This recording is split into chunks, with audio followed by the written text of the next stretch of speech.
Bom, vamos lá, a gente tem uma pergunta, né? Aí, a pergunta do Bruno Caos. Isso aí. Qual a relação da velocidade da luz com o tecido espaço-tempo? Bom, professores de física. Ah, você passou a bola pra gente, hein? Olha só, rapaz. Olha lá, e tem mais. Em objetos próximos a grandes massas, o tempo é alterado, ok. E por que isso acontece? Também acontece em grandes velocidades. Bom, que eu me lembro era, como é que chama? Transformadas de Lorentz. Mas isso, não sei se estou muito certo. Mesmo se estiver atravessando um espaço-tempo sem distorção, se estiver na velocidade da luz, o tempo é alterado por qual motivo? Nunca entendi isso. Transformadas de Lorentz, eu acho. Tô certo, gente? Isso não foi fora da minha área, nunca estudei cosmologia, assim, nesse nível, né? Mas a questão é a seguinte, nas equações de Einstein, para explicar o universo, a força gravitacional, ele previu a existência desse seria o chamado espaço-tempo. O jeito mais, talvez, simples de a gente entender seria uma analogia, não é exatamente correto, mas seria a analogia de você pegar um lençol esticado e colocar, por exemplo, uma bola de boliche lá no meio. Né? A bola de boliche vai afundar e ele vai fazer quando ele túnel, ele vai ser um funil. Né? Só que você precisa imaginar aquilo que estivesse em 3 dimensões, então teria a versão para cima dele assim também, né? Desse lençol. Então assim, objetos massa nesse tecido espaço-tempo causa uma certa distorção, assim como nessa analogia, né, que eu falei da bola, mas seria mais ou menos isso. Né? Então, essas linhas estão representando o que é chamado de espaço-tempo, né? E uma massa ali, no caso, o planeta, está causando uma distorção.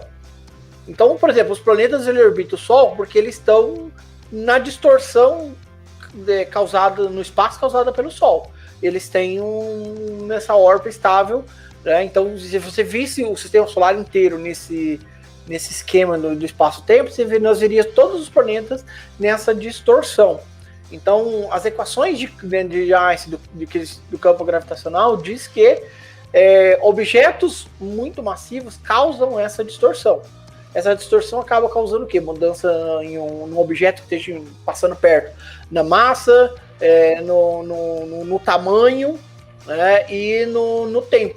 Então, o tempo, ele passa mais devagar na presença de grandes massas ou em velocidades muito altas. Isso é uma consequência das equações que o Einstein explicou.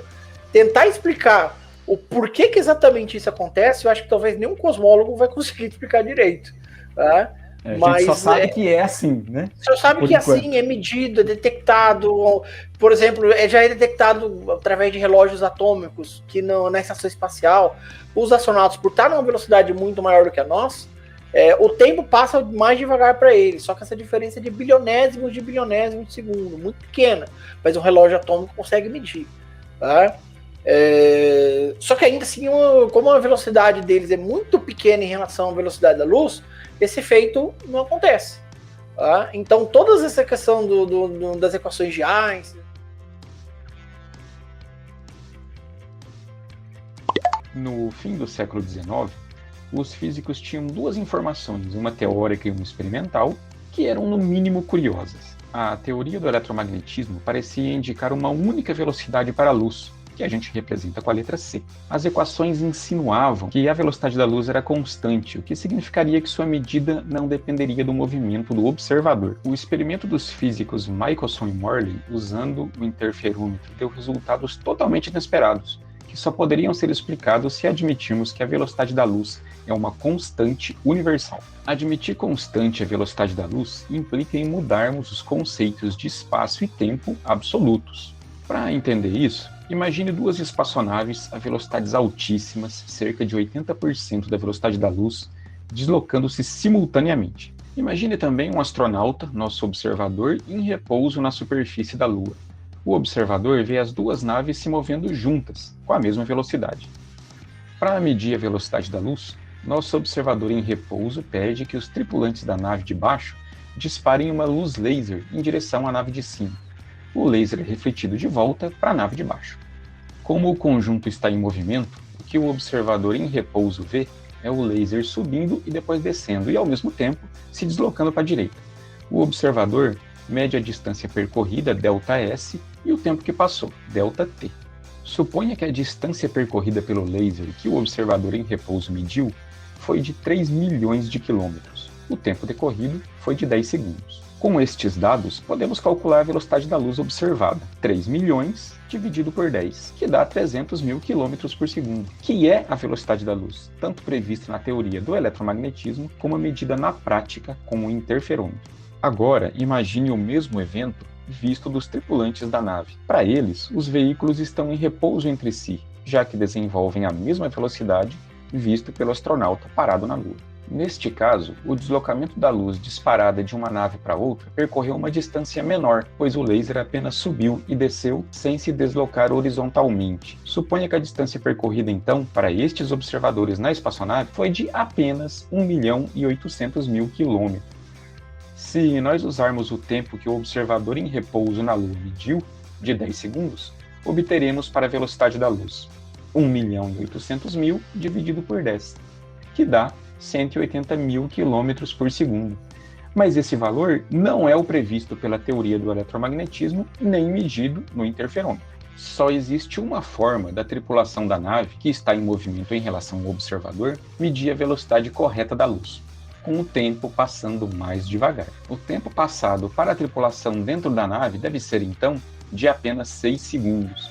Dessa forma, ao calcular a velocidade da luz, os tripulantes da nave em movimento vão obter 1.800.000 dividido por 6, que dá 300 mil quilômetros por segundo, que realmente é o valor previsto pela teoria do eletromagnetismo e medido na prática com o interferômetro. Para o então jovem físico chamado Albert Einstein, a mudança no fluxo do tempo para os referenciais em movimento não era apenas um simples truque matemático, era um fenômeno real, a dilatação do tempo.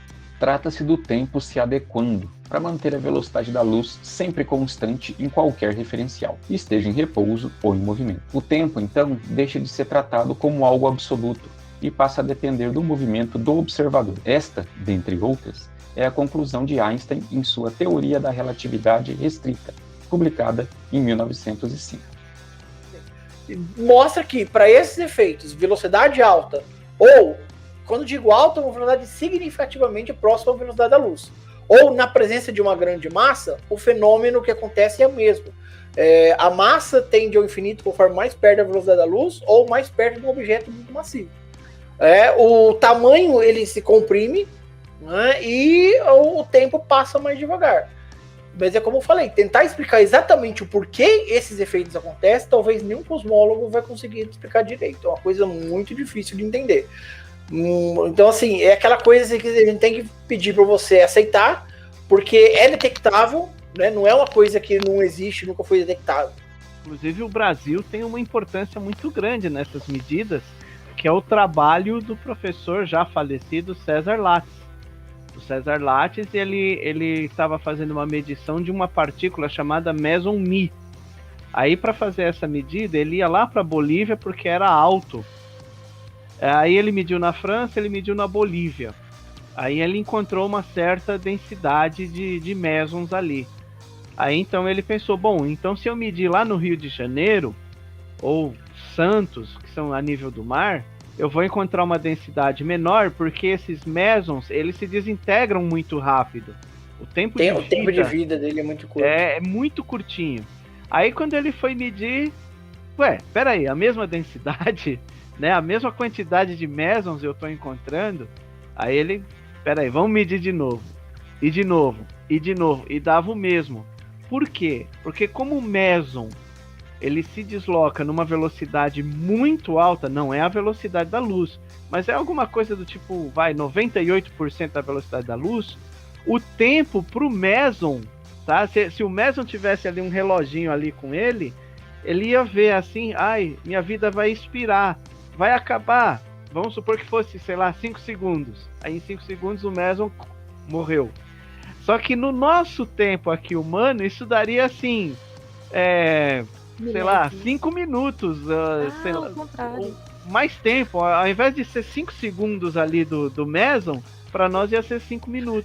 Então, essa é uma coisa que confunde muito, né, nessa questão de relatividade. O tempo para partícula, ou um objeto, ou uma nave que esteja viajando próximo da velocidade da luz, o tempo é o mesmo. O tempo não muda para eles, muda para quem está observando de fora. Então, nós é que, por exemplo, numa nave próxima da luz, nós é que veríamos o tempo passar muito mais rápido para a nave, ou seja, é o famoso do paradoxo do gênio. Você pega um gênio, mantém na Terra, pega o outro, coloca numa nave, faz ele viajar alguns anos à velocidade da luz, depois faz ele voltar à velocidade da luz. Fenômeno passou, muito sei lá, bem 4, representado 5 no anos. filme Interestelar, né, também. A quantidade de anos pro gêmeo que estava na nave foi, sei lá, 4, 5 anos, mas pro que ficou na Terra passou décadas. Tá? Então o tempo passa mais devagar, a visão de quem está de fora, não a visão dele. Então essa questão é do Muon. O tempo de vida do Muon, eu não lembro exatamente agora, mas ele permanece igual pro Muon. Mas nós é que vemos o tempo para ele passar mais devagar, por isso ele percorre um espaço maior. Tá? Então essa questão de relatividade ela é incrível, mas ela é também muito difícil e subjetiva de entender. Por isso que é muito difícil de você querer entender exatamente o porquê que isso ocorre. Possivelmente só algum cosmólogo profissional, e eu acho que ainda assim teria dificuldade, porque é uma coisa muito subjetiva. A Michelle fez um comentário aqui. Ela espera que usem Linux, porque se for o Windows, ele resolve atualizar do nada no meio do caminho e já trava por mais um tempo. Se o negócio começar a voar e de repente, puf, despencar, né? Ou foi o Windows atualizando ou o Baidu. Vai com o robôzinho da China lá, não transmite o Baidu pro vírus, né? Manda um vírus pra ele. Instala um spyware lá que fica vendendo produto chinês, né? Sistema de busca. Manda foto, mas na frente vem uma tela de vendas da China, né? Fica piscando uns pop-up de vendas. Você tem controle. Nossa.